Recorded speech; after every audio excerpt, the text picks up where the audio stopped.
আসসালামু আলাইকুম। আবারও চলে এলাম একটা রিকোয়েস্টের ভিডিও নিয়ে। তো আজকে দেখাবো এক কষানো মাংসকে ২ ভাগে কিভাবে আমি ২ স্বাদে খাওয়ানো যায়। তো দেখতেই পাচ্ছেন আমি অলরেডি মাংস কষিয়ে নিয়েছি, কষিয়ে সিদ্ধও করে নিয়েছি। তো একদম পানি ছাড়াই আমি মাংসের পানিতে মাংস সিদ্ধ করে নিয়েছি এটা।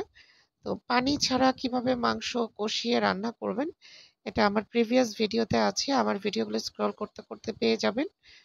তো পানি ছাড়াই মাংসটাকে আমি 90% সিদ্ধ করে নিয়েছি মাংসের পানিতেই।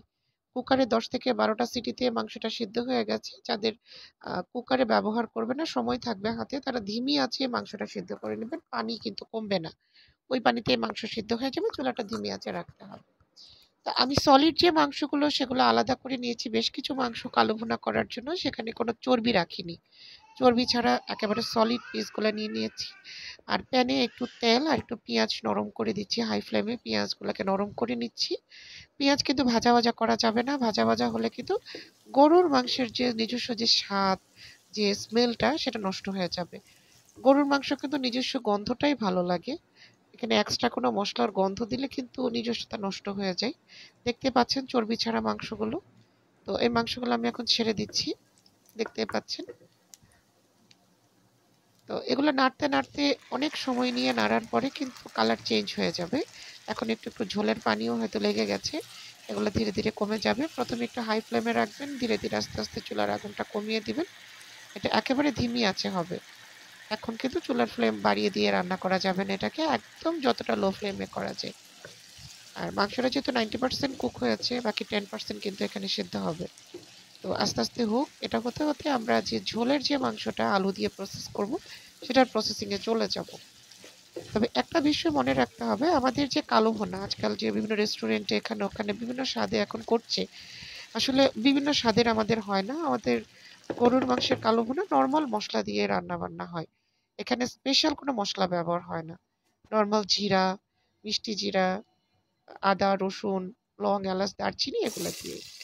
তো আমি একটু আলু ভেজে নিচ্ছিলাম বড়, বড় পিস করে। যেহেতু মাংসটা 90% কুক, আলুটা একটু ভেজে দিলেই কিন্তু স্বাদ হবে। তো আলুটা ভাজার জন্য আমি যে পরিমাণ তেল নিয়েছি এই তেলেই কিন্তু রান্না হবে। আমি গরুর মাংসটা চেষ্টা করি কম তেলে রান্না করার জন্য। আমার নানু বলতো মাংসতে তেল একটু বেশি দিতে হয়, সবজিতে কম দিতে হয়। আসলে ভুল।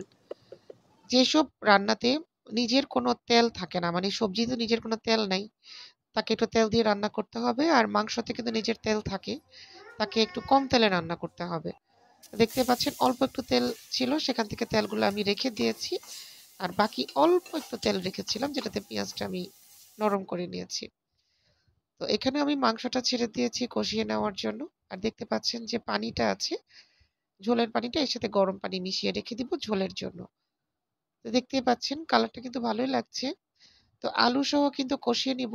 এটা ১৫ থেকে ২০ মিনিট কষাবো। আলুটা কিন্তু নরম হয়ে যাবে কষতে, কষতেই। রান্না যত কষতে, কষতে করা যায় তত ভালো হয়। তো দেখতে পাচ্ছেন এদিকে আমার গরুর মাংসের কালার কিন্তু চেঞ্জ হয়ে গেছে। দেখতে এত ভালো লাগছে, মনে হচ্ছে যেন একটা তুলে নিয়ে খাই। কিন্তু একদমই না। এখনো কিন্তু অনেক কাজ বাকি। এখান থেকে এগুলো দেখতে মনে হচ্ছে হয়ে গেছে সিদ্ধ, একটু তুলে খাই। না, না, এখান থেকে খাওয়া যাবে না। আরো প্রসেস বাকি আছে। তো এটা কষানোর পরে আমি ঠিক ১৫ থেকে ২০ মিনিট পরে ঝোলের পানিটা দিয়ে দিয়েছি। ঝোলের পানি দেওয়ার পরে আর ৫ থেকে ৭ মিনিট রেখেছি জাস্ট ঝোলটা একটু বয়েল হওয়ার জন্য। আর কিছুই না। আর সাথে একটু জিরা পাউডার আর কাঁচামরিচ দিয়ে দিয়েছি। আর বিশেষ কোনো কাজ এখানে দরকার হয়নি। তো এরপরে হচ্ছে যে কাজটা করতে হবে, এই কালো ভুনাটাকে একটু ভাজা, ভাজা করার জন্য আমি চুলার আগুনটা একটু বাড়িয়ে দিয়েছি। আর এর মধ্যে দিয়ে দিব আরেকটু পেঁয়াজ। কাঁচা পেঁয়াজ, কাঁচা মরিচ সহ আমি এটাকে আরো বেশ কিছুক্ষণ রাখবো। তবে হ্যাঁ, তার আগে কিন্তু কাজ আছে। এখানে বেশ কিছু তেল আছে। তেলগুলা কিন্তু আমাকে সরিয়ে নিতে হবে। দেখতে পাচ্ছেন আমি তেলগুলো সব নিয়ে নিয়েছি। যতটুকু তেল দিয়েছি তার চেয়ে বেশি তেল কিন্তু নিয়েছি। কিভাবে? মাংসতে যে তেলটা ছিল, এক্সট্রা তেল, চর্বির তেল, সেটাও কিন্তু এখানে বের হয়ে গেছে। আর আমি এখানে একটু পেঁয়াজ আর কাঁচামরিচ দিয়ে দিচ্ছি। এক্সট্রা যে তেলটা আছে সেটাও কিন্তু টেনে নিবে।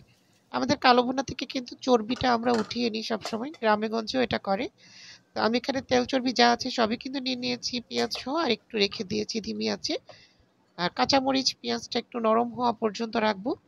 এরপর ব্যাস নামিয়ে নিব। নামানোর পর এটা একটু পরোটা দিয়ে খেতে এমন ভালো লাগে, মানে কি বলবো?